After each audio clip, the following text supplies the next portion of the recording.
बिस्मिल्लाहिर्रहमानिर्रहीम। अस्सलाम वालेकुम। My name is Samara and I am a clinical psychologist. आज की वीडियो में मैं बात करूंगी स्ट्रेस के बारे में कि स्ट्रेस होती क्या है, इसकी कितनी टाइप्स हैं और वो कौन सी टेक्निक्स हैं जिनको यूज़ करते हुए हम अपने स्ट्रेस को मैनेज कर सकते हैं। सबसे पहले हम स्ट्रेस की डेफिनेशन से स्टार्ट करते हैं। Stress is a feeling of emotional and physical tension. जब भी हमसे ऐसी डिमांड्स की जाती हैं जो कि हमारी एबिलिटीज़ और नॉलेज के साथ मैच नहीं करती, तो हम स्ट्रेस फ़ील करते हैं। फॉर एग्ज़ाम्पल, मैं एक स्टूडेंट को टास्क देती हूँ कि आपने 15 मिनट्स में मुझे 50 पेजेस वर्ड पे टाइप करके देने हैं, जबकि मुझे पता है कि स्टूडेंट की टाइपिंग स्पीड अच्छी नहीं है। इट्स मीन कि मैं उससे ऐसी डिमांड कर रही हूँ जो उसकी एबिलिटी के साथ मैच नहीं कर रही। So he will definitely feel stress. There are two types of stress. The first one is acute stress.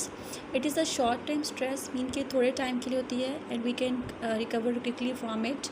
For example, आपकी सुबह यूनिवर्सिटी में फ़र्स्ट क्लास में ही इम्पॉर्टेंट प्रेजेंटेशन है जिसके लिए आपको यूनिवर्सिटी जल्दी पहुंचना है।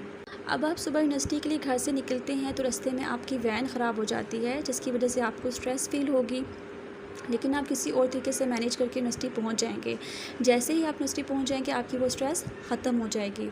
The next type is chronic stress. It is a long term stress. For example, family में किसी ऐसे पर्सन की डेथ हो जाना जो कि अकेला कमाने वाला था, जिस पे पूरी फैमिली फाइनेंशली डिपेंड करती थी। अब उसकी डेथ के बाद फैमिली एक लॉन्ग टर्म स्ट्रेस के फेज़ में चली जाएगी और जब तक उनके फाइनेंशियल इश्यूज रिजॉल्व नहीं होंगे तो फैमिली स्ट्रेस में ही रहेगी। अब मैं वो स्ट्रेटजीज़ और टेक्निक्स बताऊंगी जिनको यूज़ करते हुए आप अपने स्ट्रेस को मैनेज कर सकते हैं। First one is exercise. Exercise physical health और मेंटल हेल्थ दोनों के लिए बहुत ज़रूरी है। अगर आप daily early in the morning fresh air में किसी भी टाइप की एक्सरसाइज करते हैं, for example 15 to 20 minutes walk करते हैं या रनिंग करते हैं, इससे आपकी स्ट्रेस रिड्यूस होगी और आप रिलैक्स फील करेंगे। इसी तरह अगर आप early in the morning daily 15 to 20 minutes deep breathing करते हैं तो इससे भी आपकी स्ट्रेस रिड्यूस होगी और आप रिलैक्स फील करेंगे। सुबह के अलावा आप जब भी स्ट्रेस फील करें, डे के किसी भी टाइम स्ट्रेस फील करते हैं, तो उसी वक्त अगर आप डीप ब्रीदिंग करते हैं 10 to 15 मिनट्स, तो आपकी स्ट्रेस काफ़ी हद तक रिड्यूस हो जाएगी। डीप ब्रीदिंग का तरीका मैंने अपनी डिप्रेशन की वीडियो में डिटेल में डिस्कस किया था, आप वो वीडियो जाकर देख सकते हैं। एक्सरसाइज़ के अलावा आप अपनी स्लीप को इम्प्रूव करें। एक हेल्दी एडल्ट के लिए 7 से 8 घंटे की नींद लेना ज़रूरी है, क्योंकि जब आपकी नींद पूरी नहीं होती तो भी आप स्ट्रेस फील करते हैं।